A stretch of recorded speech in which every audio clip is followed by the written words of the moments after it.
Thanks for standing by. If you can just stand by for a few more moments. All the players are here, just so your patience is greatly appreciated. Susan, did you hear that? Okay. Got it? Thank you. Thank you. Thanks.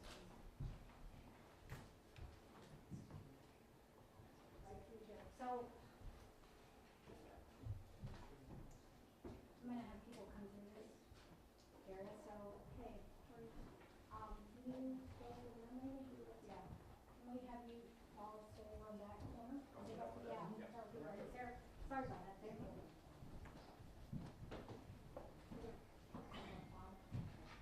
Because people may be walking right behind you. Okay. Do you get that? People may be walking right behind you. Thank you.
Aaron, we are being told that all the players are here in the City Hall here in Lewiston. We are expecting our press conference to start momentarily. Now, the first person we expect to hear from is Governor Janet Mills, who was informed last night of the situation. And you can see that they are getting ready there. As you mentioned, it's been a very fluid number in terms of the casualties and even the deceased. That's one thing we are hoping to get clarification on. In terms of also the search for the suspect. 60 seconds. The press conference will be ready in 60 seconds. Now, the state in place order, we can see signs on the road here to Lewiston, and we are expecting, once again, that was expanded, and the press conference will start any minute now. Aaron?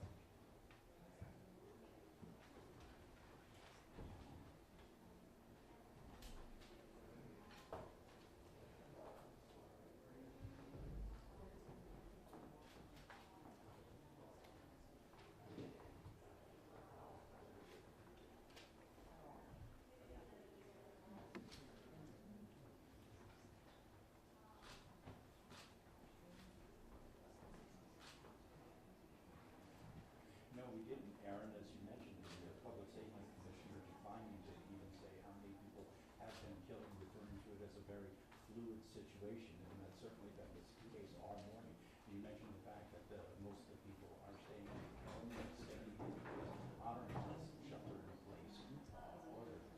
On our drive here from Lisbon, we were over there where that car was found. They believe it belongs to Robert Card. The car was gone. There was some yellow crime scene tape up there, but the seems to the search for the person of interest, as authorities are referring to it, has moved on from at least that point. One thing I should mention too, there are a number of out-of-state agencies that are assisting Maine police in their search for this person of interest. We did notice several New Hampshire State Police vehicles that came down the road there, so they are very active in the search. And of course, the governor talked about New Hampshire State Police also lending a helicopter to the search. John and Catherine, that's the situation. And again, any information we should have or any second half of the governor of Maine and other presenters and all of that. Oh, excuse me. Let's see over the microphones.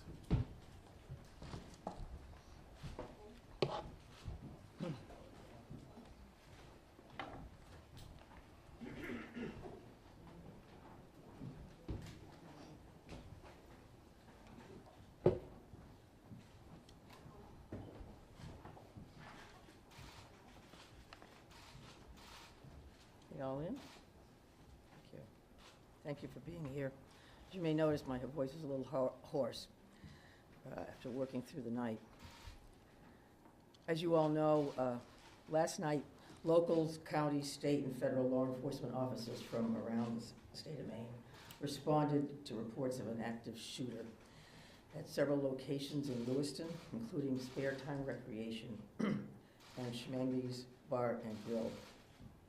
These law enforcement officers, in the face of danger, responded swiftly, selflessly, and with great bravery. Bravery that they continue to demonstrate today as they search tirelessly for a person of interest in connection with last night's events. On behalf of all Maine people, I express my deep gratitude for your response and for your continued service. I also do so for Maine's hospitals and other medical emergency responders. I'm profoundly saddened to stand before you today to report that 18 people lost their lives and 13 people injured in last night's attacks.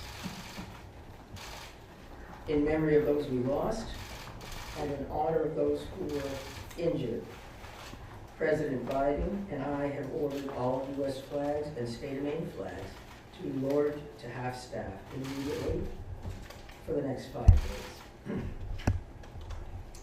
Maine State Police have issued a shelter-in-place order for Lewiston, Lisbon, and Bowdoin as the manhunt for that person of interest, Robert Card of Bowdoin, continues. I will let law enforcement speak to the ongoing manhunt and to their investigation, but Mr. Card is considered armed and dangerous, and police advise that Maine people should not approach him under any circumstances. I continue to strongly urge Maine people to follow the direction of state and local law enforcement amid this ever-changing situation. Please, if you see anything suspicious, please call 911. There are still many things we don't yet know about these attacks, but the full weight of my administration is behind law enforcement's efforts to capture the person of interest, Robert Card, to hold whoever is responsible for this atrocity accountable under the full force of state and federal law, and to seek full justice for the victims and their families. We cannot, and we will not rest in this endeavor. My administration is coordinating closely with local, regional, and federal officials to respond to this shooting I have spoken twice with President Biden. I've spoken with Vice President Harris, Secretary of Homeland Security Mayorkas, and Secretary of Health and Human Services Becerra, all of whom have called me last night to express the Biden administration's full and unwavering support and to offer any and all help that we, the people of Maine, might require. The governors of our neighboring New England states and of other states have contacted me to offer aid, and I'm sincerely grateful for their friendship and support. We've been in touch with every member of the Maine congressional delegation, all of whom have offered their full support, for which I am also grateful. I also spoke with Mayor Carl Chalene and Auburn Mayor Jason Lebec last night to reiterate that we are standing by them and that we are ready to provide any help people in these communities need and to deploy all available state resources, including grief counselors and other mental health services. We need to help our communities heal. If you or a person you love needs someone to talk to during this difficult time, please call or text 988 for free and confidential counseling. 988. Look, Lewiston is a special place. It's a close-knit community with a long history of hard work, of persistence, of faith, of opening its big heart to people everywhere. Lewiston is where I worked for years. It's where I met and married my husband and where our girls went to school. I love this place just as I love the whole state with my entire heart. I'm so deeply saddened, as is every one of the 1.3 million people of this beautiful state. This city did not deserve this terrible assault on its citizens, on its peace of mind, on its sense of security. No city does, no state, no people. No words can truly or fully measure the grief of many people today. Our small state of just 1.3 million people has long been known as one of the safest states in the nation. This attack strikes at the very heart of who we are and the values we hold dear for this precious place we call home. All Maine people are sharing the sorrow of the families who lost loved ones last night. Loved ones, normal people who were killed or injured while unwinding from a day of work or while spending time with their family and friends, socializing. So on behalf of the 1.3 million people of the whole state of Maine, I hold these families and this city in my heart today. I know that the people of Lewiston are enduring immeasurable pain. I wish I could take that pain off your hearts, off your shoulders, but I promise you this, we will all help you carry that grief. I ask many people to join me in offering our comfort to the families and friends who have lost someone, and in offering our prayers for swift recovery for those who are healing in Maine's hospitals today. This is a dark day for Maine. I know it's hard for us to think about healing when our hearts are broken. But I want every person in Maine to know that we will heal together. We are strong, we are resilient, we are a very caring people.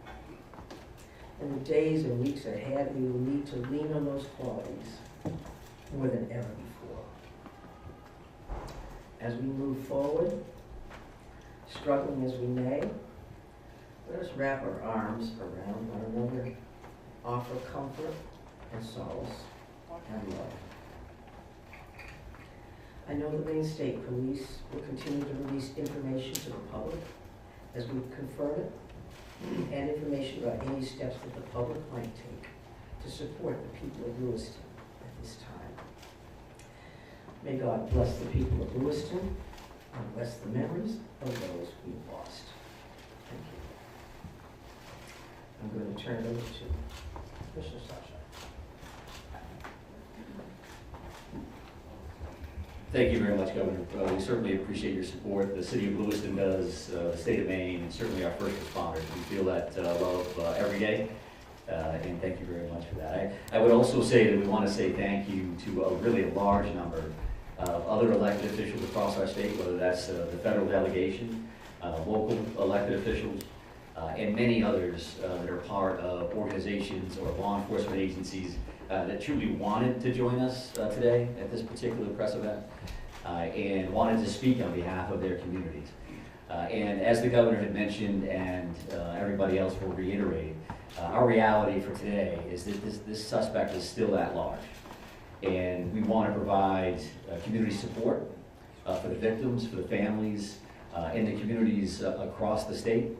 But we also have an incredibly strong laser-like focus on bringing this suspect into custody and ultimately to justice. So because of that mission for this particular event and today's activities, we're keeping the list of speakers and the agenda pretty tight. And that will include, next up at the podium would be Chief Dave St. Pierre for the city of Lewiston, and some other members of his command staff are present. What I will say to the city of Lewiston, and you know this because you feel it every day, but you're lucky to have a chief like Chief St. Pierre and his entire law enforcement agency. From every level, those officers put their heart and their soul on the line on behalf of their community last night and into today. And they're doing it for the right reasons. They do it because they care. So the city of Lewiston and truly our co-responder family across the state of Maine is lucky to have Dave and his team in the mix with us.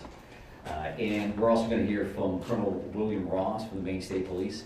And Bill will highlight some of the timeline things that you're probably concerned about and certainly interested in from a story perspective. So the Colonel will come up and speak to that. And we'll also have Jody Cohen. And Jody is the special agent in charge for the FBI out of the Boston field office. And Jody will highlight some of those federal partnerships and some of the things that our federal partners are bringing to the table, bringing to bear to help us with this investigation.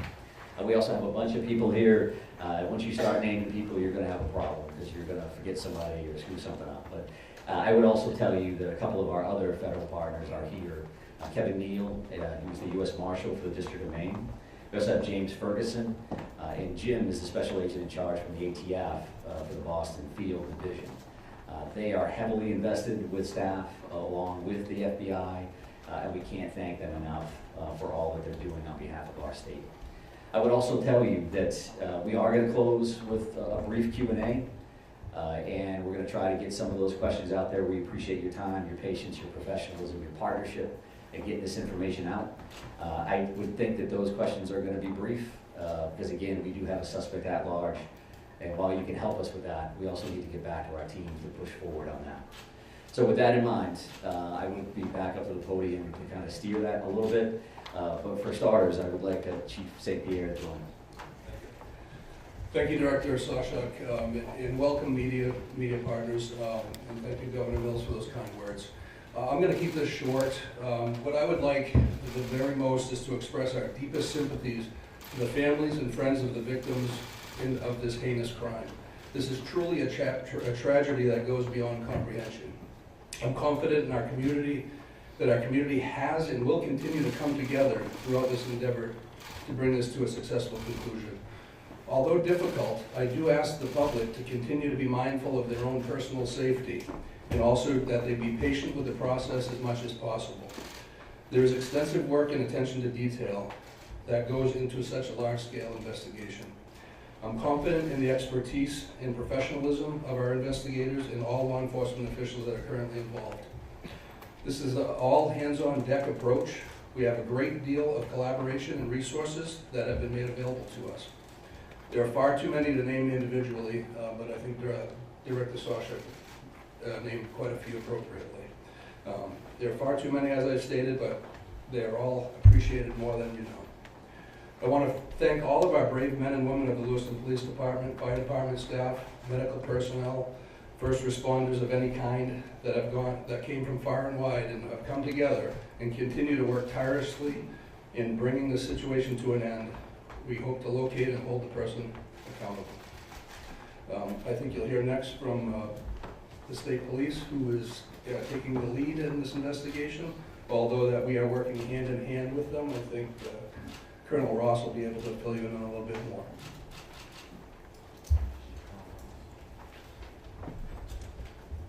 Thank you, Chief.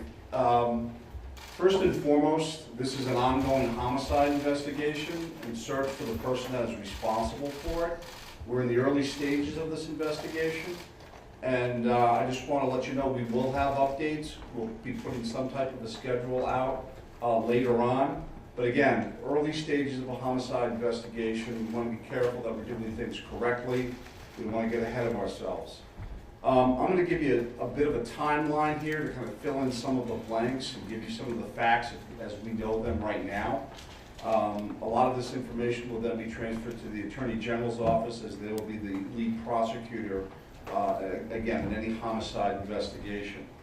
Last night, October 25th at approximately 6:56 p.m., the Auburn Communications Center received a 911 call of a male shooting in just-in-time, or the spare time, recreation center in the town of Lewiston, located at 24 Mollison Way in Lewiston.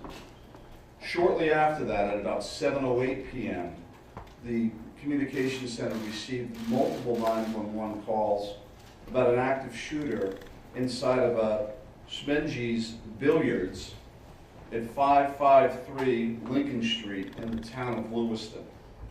A large law enforcement response from multiple surrounding agencies assisted the Lewiston Police Department in trying to identify who this individual was and what was happening. As you can imagine, this was a very fast-paced, fast-moving, very fluid scene, very dangerous scene that these guys and girls were going into. 18 people are now deceased at this time. The victims at the just-in-time establishment, 7 people are deceased there, 1 female and 6 males, all from an apparent gunshot wound. Victims at the Schmegley's Billiards, 8 are deceased.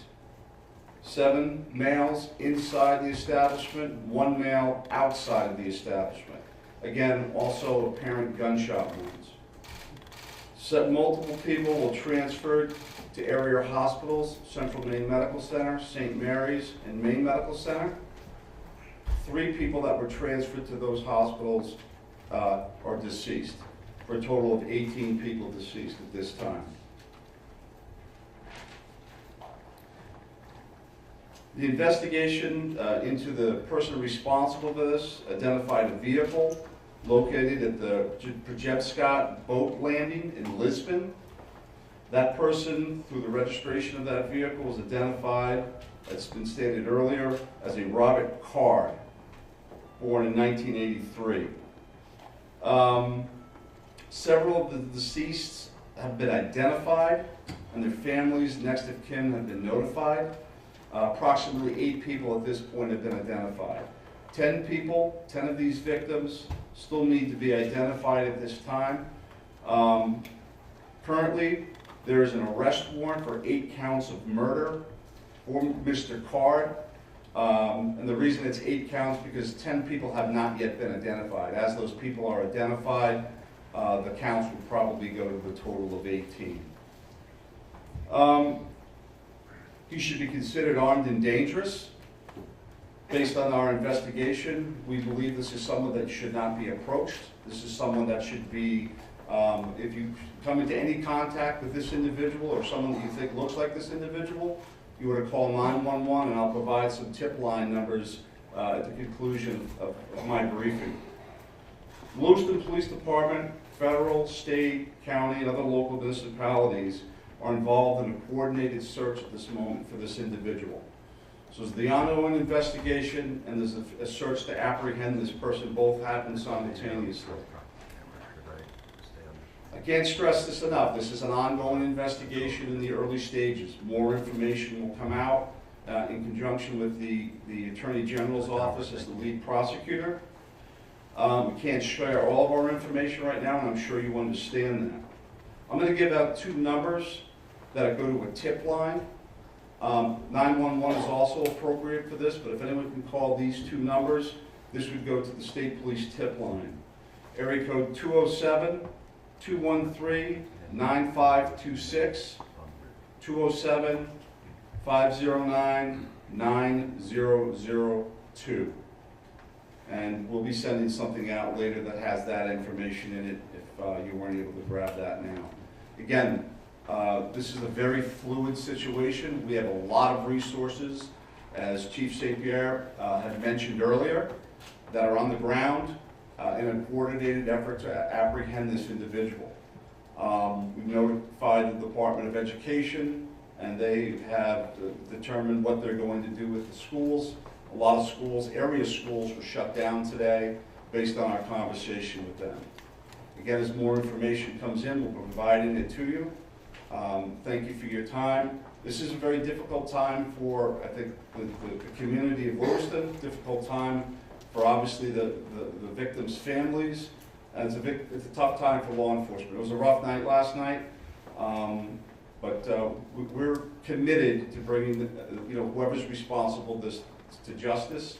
And again, we are currently looking for Mr. Card right now, someone that we'd like to apprehend. Thank you. Thank you, Colonel. And FBI Special Agent in Charge, Cohen, if you could join me, please.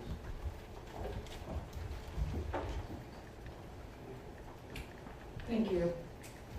My name is Jody Cohen. I'm the Special Agent in charge of FBI Boston Division, which covers the state of Maine. Our hearts go out to everyone who was impacted as a result of this senseless violence. The FBI is working hand in hand with our law enforcement partners. Our evidence response team is here processing very extensive scenes. We are providing investigative and tactical support, as well as our victim specialists are working with those affected by this tragedy. As this very active investigations continues to unfold, we're asking the public to stay vigilant and come forward with any information that you might have that you feel is helpful to our investigators. My pledge is that the FBI will carry out this investigative case with rigor. We will work day and night alongside our law enforcement partners to get the answers to the questions this community deserves. We thank the public for your continued cooperation and patience as we continue to work this very active investigation. Thank you.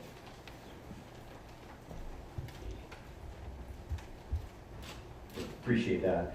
And I would say that the reality here from a resource standpoint is that when we've asked for anything, the answer has been yes, period. Tactical teams, evidence response teams, full-blown investigative units, detective units that have come from multiple states, whether it's the commissioners from Vermont and New Hampshire reaching out to me directly, Massachusetts saying, what do you need, Mike? What can we do for the state of Maine?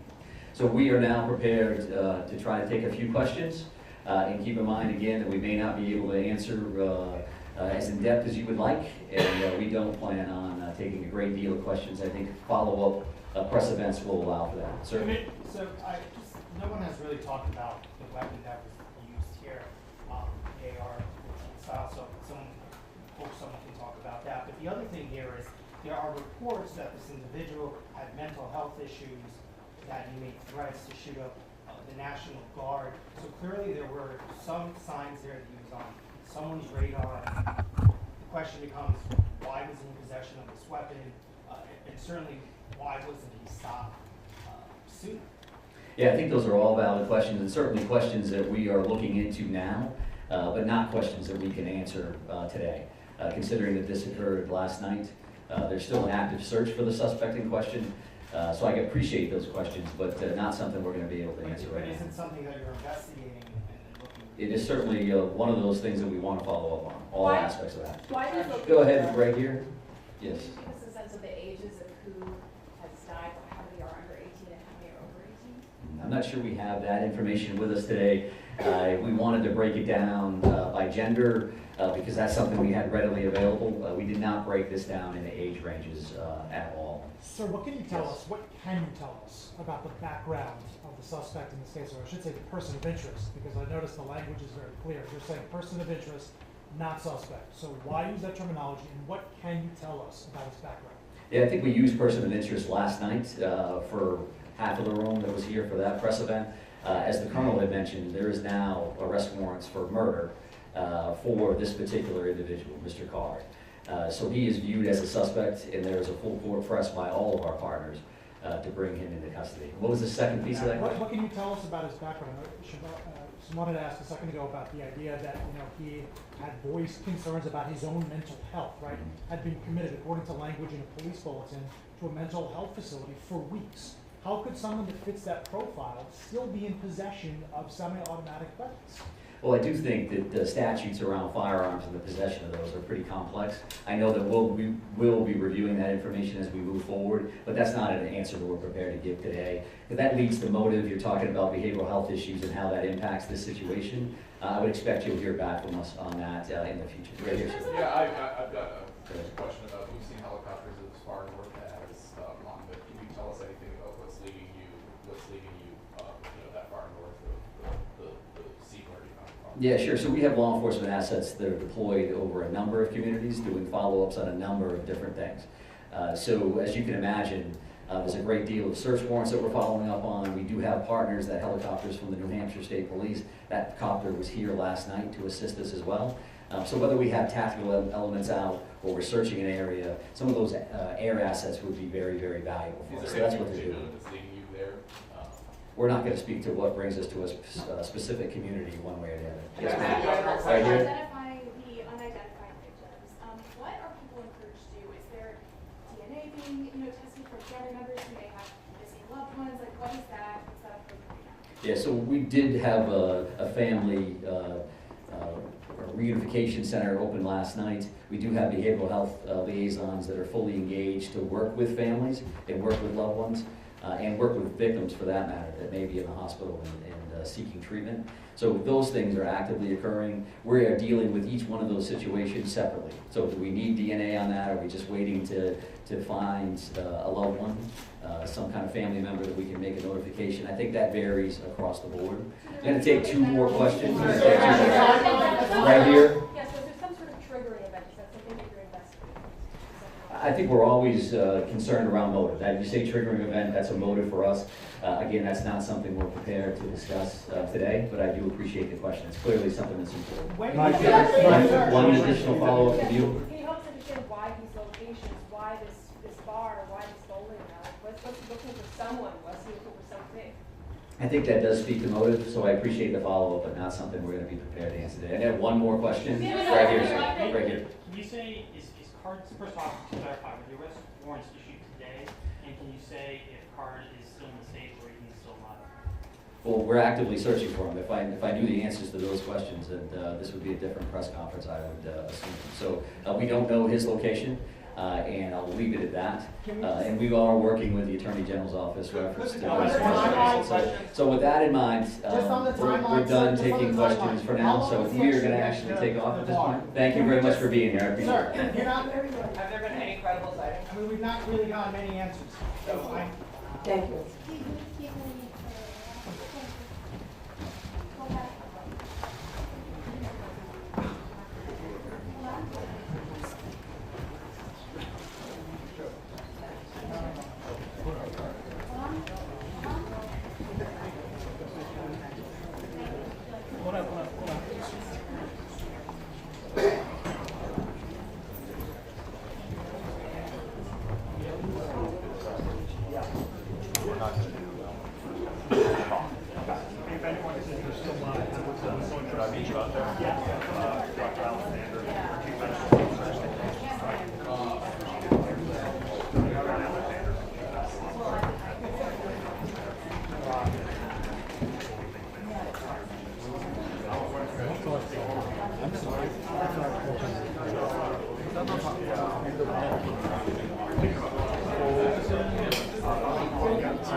Yeah, I'll let them use their video.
No, that's, I get it. I get it.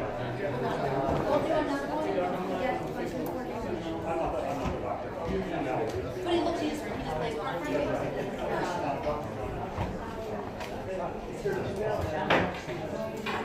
Not here. I'm not here in Susan.